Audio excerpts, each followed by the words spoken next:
Also, remember to order your merchandise from American manufacturers and not from heathen communist nations like China, Canada, or Japan. This communist nation, Canada, this heathen Canada, communist nation, Canada. For today's retard. Got a good brain. We have another Out of Touch content creator, Jeff Thew, better known as Mother's Basement. He's so moronic that he doesn't understand borders, supports a Band-Aid policy that would widen the disparity between the classes, all this while pretending he cares about giving his peers the opportunities he had. On top of that, he doesn't understand that a private corporation doesn't owe anyone a platform for free speech. Take social media platforms. They have a TOS, and when it's violated, there are consequences. Add this to his meltdown over a meme, and the fact that he was, and likely still is, a corporate bootlicker posing as a socialist. Now, let's get into it.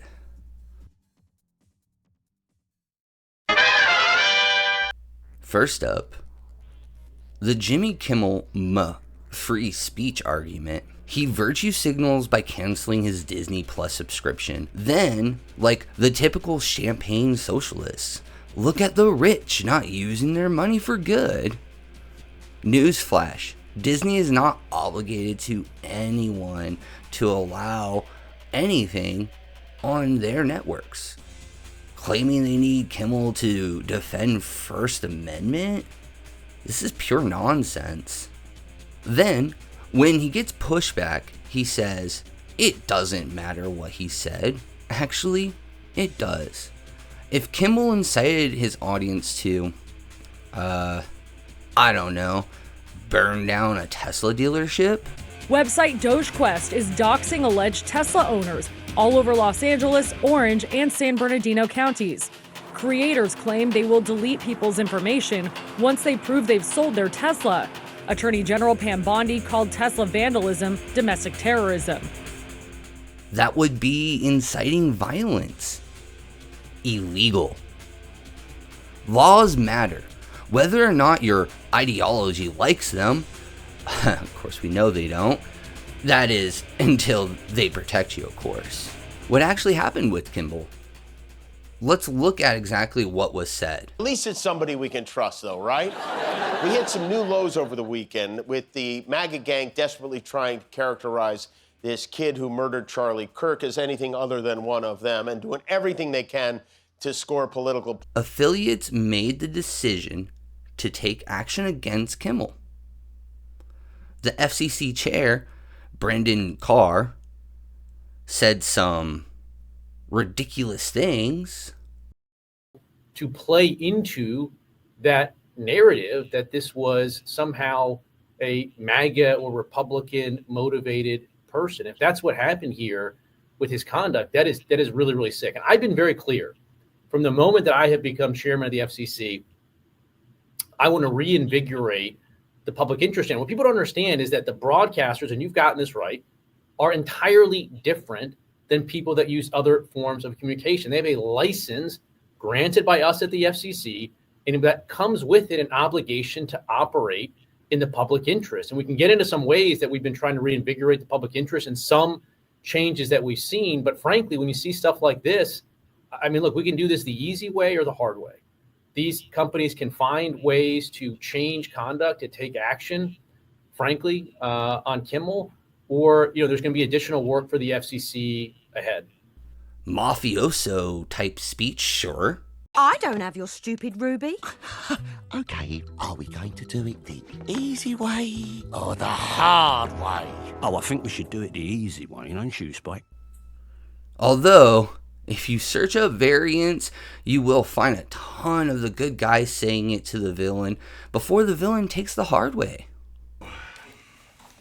Now, we need to do this the easy way. Or the hard way. What? Solar or not, that's funny. How about you? Easy way or hard way?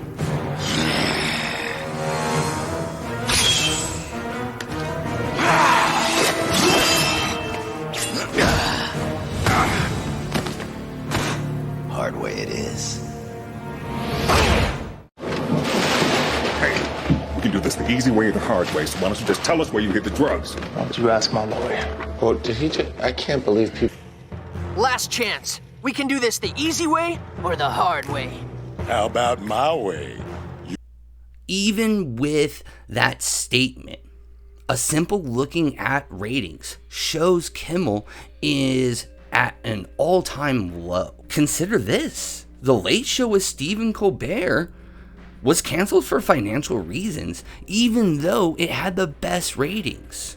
Granted, different network, but no, the cancellation of Jimmy Kimmel is not government imposed. Now, China, they like to governmentally impose restrictions. They have the good kind of communist, right?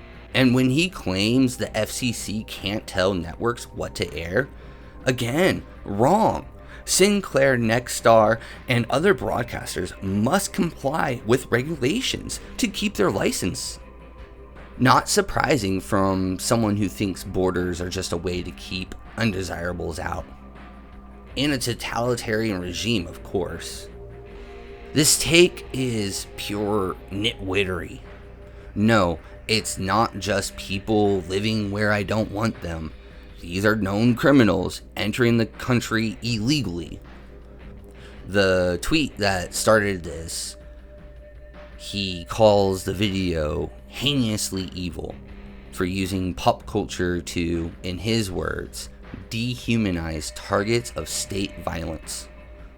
First, they are criminals, and most of the time they have a rap sheet prior to entering this country. Second, the deporting illegal immigrants is not state violence. They had a chance to self-deport as well, but seem to have forgotten that or don't care to mention it because it goes against your narrative, of course. Then he complains about injecting politics into hobbies while he has previously politicized them. Classic. That's besides the point. It's real fascist energy. The thread ends with a complete disconnect from reality and a fictional utopia he imagines. For your information, the US is the only country that allowed anchor babies and lets illegal immigrants use our social system. Glad I could clear that up for you. Now for the performative altruism, the hallmark of these types. He claims he'd take a 20% slash of his net worth if it helped his peers. But if that ever happened, he'd call it totalitarian and fascist. He's your typical champagne socialist, preaching ideals while having been a corporate bootlicker for years. This hypothetical sacrifice? Worthless. He openly admits to being a socialist and supported bread tubers like Innuendo Studios. Most of what we've covered so far is tweets, not videos. But a preliminary look through his content shows a political streak. In one video, he goes on a socialist rant about the New Left, or Shinsayoku. His jubilee when discussing it is telling. Never mentions internal violence or the terrorism that caused the movement's downfall, which is pretty typical of these movements. It's critical to study these past movements, especially when violence promoting ideologies are praised in the West.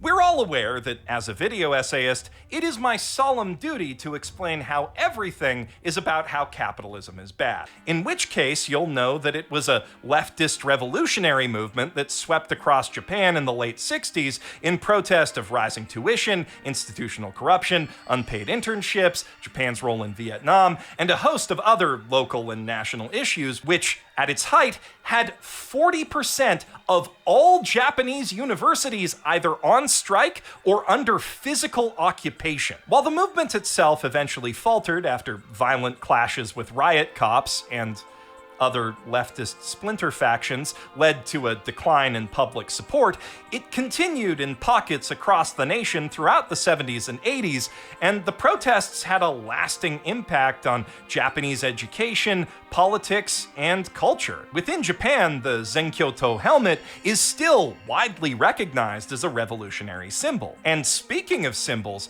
this here hidden door sure is a big one. I mean, the mere fact that the room is hidden suggests that this particular branch of the student movement is one of the more radical ones that persisted through the 70s as public support fell off. Now, to be clear, by itself, the door does nothing to prove that the broader series is pro-socialist or anti-capitalist. What it does prove, however, is that the concept of revolutionary socialism canonically exists within the carefully curated fictional universe of this anime whose OPs are all about blowing up very expensive buildings.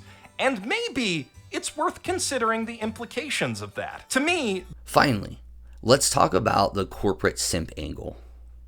In 2018, yes, this was a while ago, but it shows a pattern that he still does today. He made a video about piracy. And all the meanwhile, he was taking sponsorships from Crunchyroll. Well, guess who he's still taking sponsorships from? Now, sure, I'm a capitalist. I don't think capitalism is a crime. Of course. But his privileged take ignores the disconnect between his comfort and the reality most people face. And very typical of these champagne socialists. Their disconnect from reality. They live a privileged life and they want everyone to live that privileged life, but they don't understand it took a lot of hard work from probably previous generations most of the time, because if you look at one of the most popular ones, he did get everything basically handed to him. So, his parents or grandparents or great-great-grandparents even worked hard to build what they had and got the connections, and they're very fortunate and they still get to reap the benefits, as it were. Now, he did make a weak apology. From what I could understand, I couldn't find the apology video, but he did quickly move on. Classic leftist behavior. Says one thing publicly, acts different in reality. It's good to understand points of views, but some people can't be reasoned with. Oh wait, that was his tweet, not mine. And that's not my point of view. I believe anyone should be talked to, and most people can be reasoned with. Unfortunately, some just take a lot longer. When you do come across people like Jeff Thew, it's best to keep it brief. Remember, you are dealing with special needs individual, and Mother's Basement, or Jeff Thew, you are a blissfully clueless, corporate-sponsored, champagne socialist, pseudo-intellectual retard. I'm stating the fact that if I had used this microscope, it would have made me mentally retarded. Okay, yeah, but I don't think it's about logic, Rick. I think the word has just become a symbolic issue for powerful groups that feel like they're doing the right thing. Well, that's retarded.